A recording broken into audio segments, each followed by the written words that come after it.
The Windy Day Balloon Ride. Rose clutched her bright red balloon, giggling as the breeze tickled her nose. But just as she turned to show Ruby, a sudden gust snatched the balloon from her grasp. "Oh no!" Rose cried, watching it spiral high into the sky.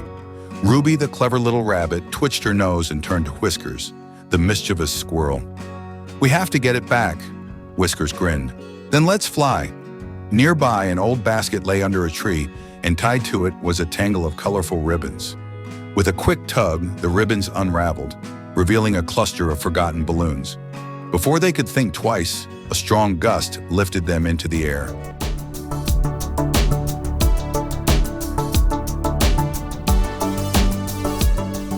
"Whoa!" Rose gasped as the basket soared above the treetops.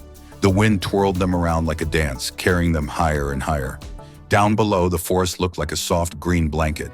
Birds flapped beside them, and a friendly cloud shaped like a bunny floated past. "There's my balloon!"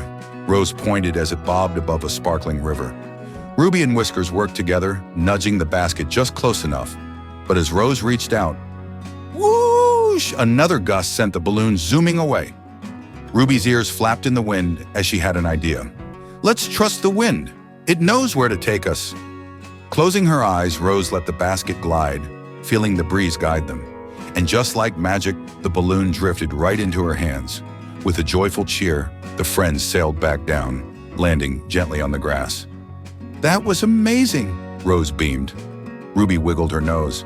"The wind is a friend if you let it be."